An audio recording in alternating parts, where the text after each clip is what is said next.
എത്ര പേർക്കറിയാം പോർഷയുടെ പ്രേതബാധ അല്ലെങ്കിൽ ശാപമേറിയ കാറിന്റെ കഥ? 1955 വെറും 24 വയസ്സ് പ്രായമുള്ള ജെയിംസ് ഡീൻ എന്ന ഒരു അമേരിക്കൻ നടൻ ഒരു സ്പോർട്സ് കാർ വാങ്ങി. അതായിരുന്നു പോർഷയുടെ 550 സ്പൈഡർ. അതിന് ജെയിംസ് പേര് വെച്ചത് ലിറ്റിൽ ബസ്റ്റാർഡ് എന്നായിരുന്നു. ആവശ്യത്തിന് സ്പീഡും ലുക്കും ഒക്കെയുള്ള കാറായിരുന്നു സ്പൈഡർ. എന്നാൽ ഈ കാറിൽ സഞ്ചരിക്കുമ്പോൾ പലരും ഇവനോട് പറഞ്ഞിരുന്നത് ഒറ്റ കാര്യം മാത്രമായിരുന്നു: നീ ഈ കാർ ഓടിക്കുന്നത് സുരക്ഷിതമല്ല എന്ന്. ഈ കാർ നിന്നെ നാശത്തിലേക്ക് കൊണ്ടെത്തിക്കുമെന്ന് വരെ ചില ആളുകൾ പറഞ്ഞിരുന്നു. ചില ആളുകൾക്ക് മറ്റുള്ളവരെ രക്ഷപ്പെടുന്ന കാണുമ്പോൾ അസൂയ തോന്നാറുണ്ട്. അതിൽ നിന്നൊക്കെയാണ് ഇങ്ങനെയുള്ള സംസാരങ്ങൾ ഉണ്ടാവുന്നത് എന്നാണ് ജെയിംസ് വിചാരിച്ചത്. പക്ഷെ ഏറ്റവും അപൂർവമായി തോന്നിയത് എപ്പോഴെന്നാൽ അവന്റെ ഫീൽഡിൽ നിന്ന് തന്നെ, അതായത് സിനിമാ ലോകത്ത് നിന്ന് തന്നെ ഒരാൾ ഈ കാർ ഉപയോഗിക്കുന്നതിനെ പറ്റി ഒരു വാർണിംഗ് കൊടുക്കുകയാണ്. പക്ഷെ ജെയിംസ് ഡീന ആരുടെയും വാക്ക് കേട്ടില്ല.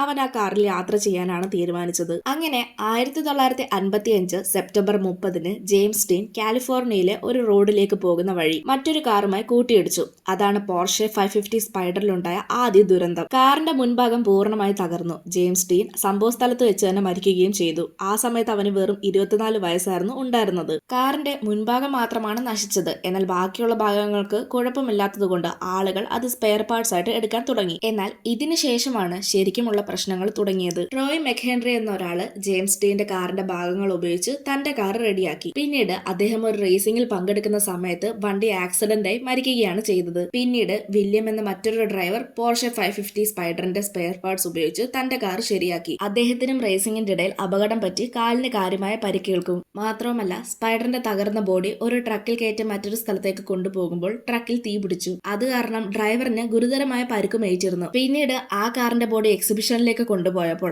അത് കാണാനെത്തിയ കുട്ടികളുടെ നേരെ കാറിന്റെ ചില ഭാഗങ്ങൾ തട്ടി പരിക്കുകൾ ഉണ്ടായി. അതേപോലെ തന്നെ അവിടെ ഉണ്ടായിരുന്ന ഉദ്യോഗസ്ഥർക്കും പരിക്കുകൾ പറ്റി. ഇങ്ങനെ ഒരാൾക്ക് ശേഷം ഒരാള് ഡേന്റെ പോർഷെ സ്പൈഡറിന്റെ ഭാഗങ്ങളായി സമ്പർക്കം വന്നവർക്കെല്ലാം അപകടങ്ങൾ സംഭവിച്ചു. ഇതെല്ലാം ഇങ്ങനെ സംഭവിച്ചുകൊണ്ടിരിക്കുമ്പോഴാണ് ഒരു ദിവസം ഈ കാറ് പെട്ടെന്ന് കാണാതാവുന്നത്. ഇന്ന് വരെ ഡേന്റെ പോർഷെ 550 സ്പൈഡർ എവിടെയാണെന്നോ എന്തിയെന്നോ ആർക്കും അറിയില്ല. ഇതെല്ലാം കൊണ്ടാണ് ജെയിംസ് ഡീന്റെ പോർഷെ 550 സ്പൈഡറിനെ ദ കേഴ്സ്ഡ് സ്പൈഡർ എന്നും ഹോണ്ടഡ് കാർ ഓഫ് ഡൂം എന്നും വിളിക്കുന്നത്. ഇതിനെപ്പറ്റിയുള്ള കൂടുതൽ ഡീറ്റെയിൽ ആയിട്ടുള്ള കാര്യങ്ങൾ നമുക്ക് കുറേയധികം വെബ്സൈറ്റുകളിലും ബ്ലോഗുകളിലും കാണാൻ സാധിക്കും. നിങ്ങൾക്ക് ഈ കാറിനെ കുറിച്ച് എന്താണ് തോന്നുന്നത് എന്ന് തീർച്ചയായിട്ടും കമന്റ് ചെയ്യും. ഇതുപോലെയുള്ള കൂടുതൽ വീഡിയോസ് കാണാനായി ചാനൽ സബ്സ്ക്രൈബ് ചെയ്യാനും ഇൻസ്റ്റഗ്രാമിൽ ഫോളോ ചെയ്യാനും മറക്കല്ല്.